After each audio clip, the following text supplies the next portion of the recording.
Here from Keto. Hi guys. Sorry, I think I overshot there and I started before the thing was ready. So, hi, it's the 2nd of January 2025.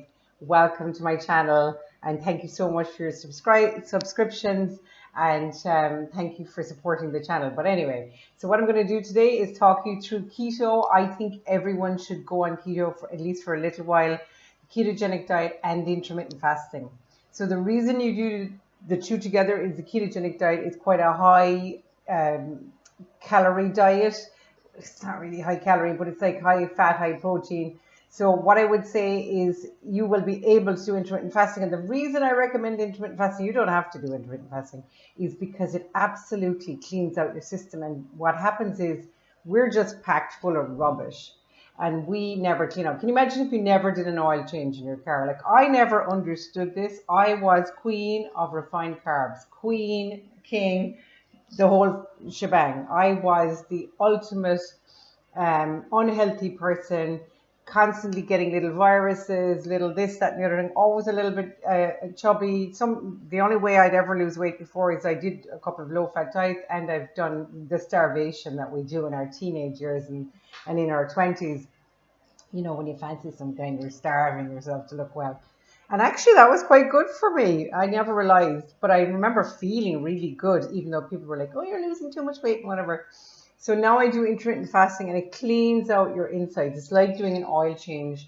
And I got rid of all of my atherosclerosis, which was the plaquing inside my veins, by a good diet and a good. So I have almost zero cardiovascular risk. No, listen, you can come back at me and say you could get hit by a bus. Yeah, if I'm near a bus, I could get hit by a bus.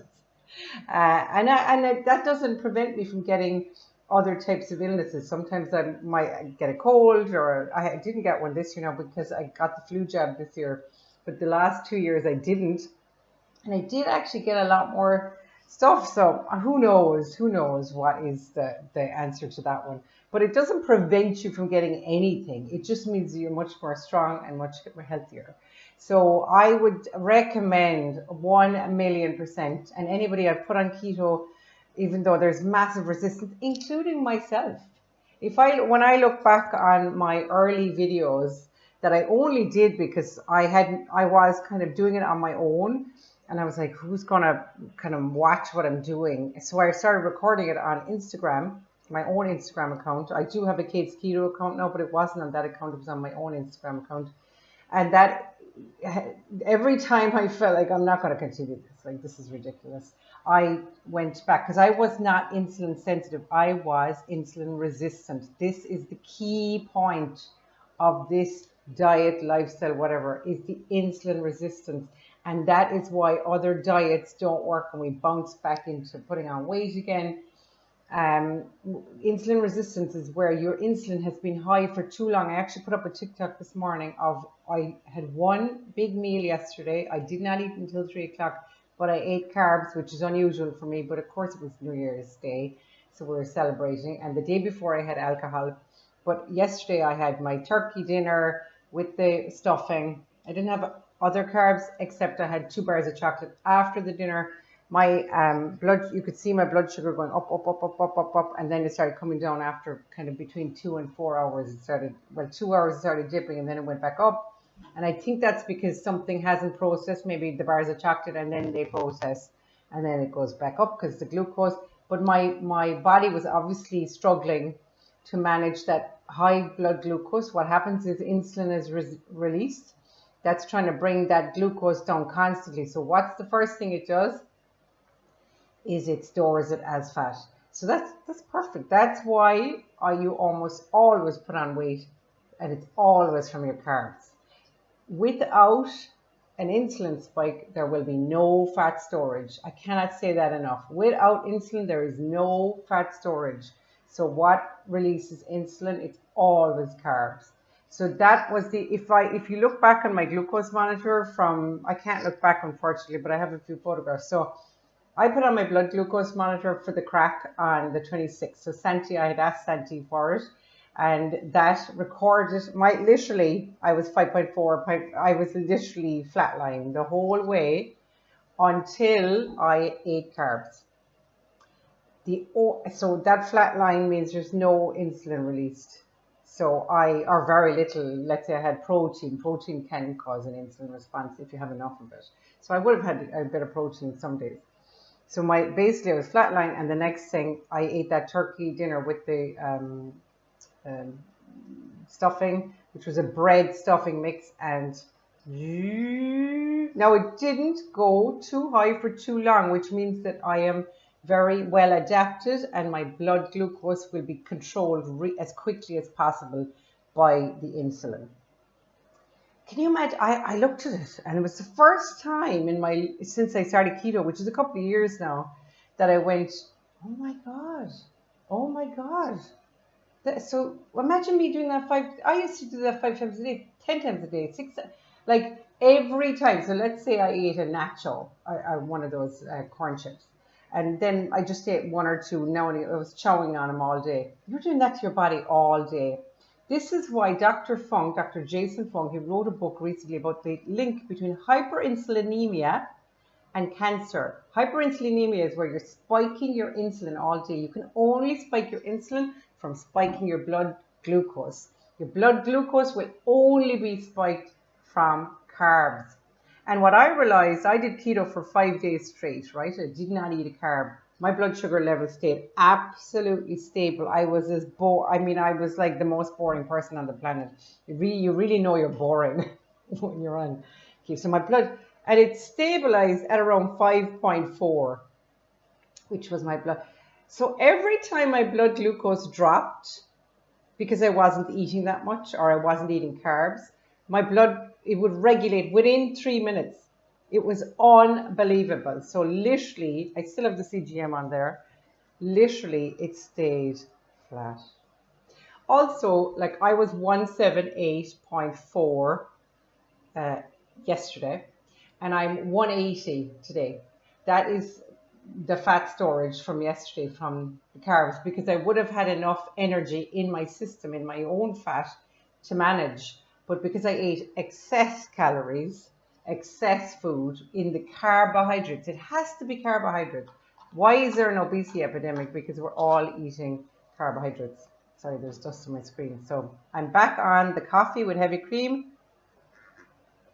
I'm now going to do strict keto for a while to try and get this 180 down to, I wrote out my plan this morning. So I have a plan, and I'm going from 180 to 154, and that is my plan. Now I've given myself a timeline of January to March. So that is my timeline for getting the weight down, which means I'm going to go keto but I mean, how amazing I feel compared to how you feel. And then yesterday I was quite depressed, and still a little bit this morning, and that's from the carb come down. I've made another video about the depression from the carbohydrates and the post carbs. So, and it happens even to people like me, that my body is switching from using the carbohydrates, which is the ingested food, or it can be protein and fat as well, back to using my own fat storage and converting that to glucose and to ketones. This is why it's called the ketogenic diet. It is absolutely fantastic. Carnivore is a type of ketogenic diet. Lots of people love carnivore. I personally believe, from what I have seen in my own anecdotal evidence, is that it suits men better than women. I personally did the carnivore diet for about a month, and I did not like just this constant chowing. Also, it's very antisocial, whereas on keto, I can actually survive in the world quite very well on ketogenic diet without appearing to be too much of an alien. So I had done fasting November. You can see some of my videos where I did not eat any carbs for a month. It actually went into the start of December, and around the 7th of December, I was at 170. So I had come down 10 pounds, nearly 10 pounds, 9 pounds something. And then now I've put on all of that in less time than it took me to lose it. So it's much easier to put it on. And now I'm going to go about losing that weight again. But this is not just for weight loss. This is also to clean up my insides. Like on New Year's Eve, I had most of a bottle of wine, which was kind of fine because it's the organic wine and I usually don't get a hangover. But I went to the pub and I had 2 pints of Guinness. And I haven't had Guinness. I had the worst headache yesterday and I was really in the doldrums, which is kind of depressed yesterday afternoon and right into this morning. And found it hard to sleep. And then I decided I would have my turkey and stuffing dinner yesterday because I really believe it's important to celebrate. I have no problem with carbs, but the problem with modern society is we have carbs too much, refined carbs, and people are getting up in the morning having toast, porridge. Get that out of your diet. Even if you have some toast later on in the day, but do not have any carbs for breakfast. I had one boiled egg this morning. I normally don't eat breakfast, but I actually felt because I'm coming out of a carb coma, I had a boiled egg there a minute ago and I'm having my coffee with cream. Cream does not spike your insulin and doesn't spike your blood sugar. And I promise you, my CGM right now will be saying how boring I am. So this is the last 3 hours of my CGM. Oh no, sorry, this is the last 24 hours. See that one there, the big high one? That's the meal from yesterday. That's post meal from yesterday. Look at my CGM. Look at this is on keto. And this is without eating that much. And then there was a little bump this morning. What was that from? Oh no, that was actually because I've been eating carbs yesterday, my body is struggling a little bit with managing the blood sugar, so it won't go totally flatline, but that's still pretty good. So that one would have been above 5.5, and this is 4.9 at the moment now. So my average is 5.4, and over the last 7 days, my average is 5.4. So that's very good. So I'm 4.9 at the moment, which would be considered kind of, that's okay. But averaging 5.4 would probably be the best. But that is me with my body's kind of struggling to get back into line so that it's not having this crazy stuff. So when you eat carbs, like I showed you there, look at that. That is from that big lump there, that Himalayan mountain range there is from yesterday's meal. And see before that, this is from, where I'm putting my finger, this one is after I got up, I had the Guinness at night. When you drink alcohol, you will not show a blood sugar spike. Why? Because your alcohol is processed in your liver. So your alcohol is processed in your liver and then stored as glycogen. It's only after that glycogen is required that you will then see the blood sugar spike from, that's called liver fat, from that alcohol. So that's why it took about 12 hours before that rambling view of my post here, of my post Guinness drinking and post wine showed up, where I started going a bit crazy, not very high, but a bit crazy because it was injections of the glycogen, which is stored glucose. It's kind of a short-term storage system as opposed to the long-term storage system, which is this fat. This is subcutaneous fat here. Then in the inside, you've got visceral fat on inside my cavity. So at the moment, I have extra visceral fat after all of these carbs. I probably have a fatty liver to some degree, even though I did fasting November last, where I ate no carbs, so I probably had a clean liver going into December, but from drinking and eating carbs over a short period in December, from the 7th, I think I started, until now, I have been eating carbs, drinking alcohol, whatever, and but when I went back into keto, you can see on the 26th, you can see fabulous straight line, and then drinking the alcohol on New Year's Eve, and I went back into a bit crazy, and then next thing, the big meal with the 2 bars of chocolate at the end, mountain range. So this has really proved to me. I only got this for kind of I was wondering about it for ages, the CGM. I'm only going to keep it for, I think I have another 2 days left in it. I'm not going to get it again because I see those guys online, they're doing experimenting. I'm not into that. I'm just going to do this part.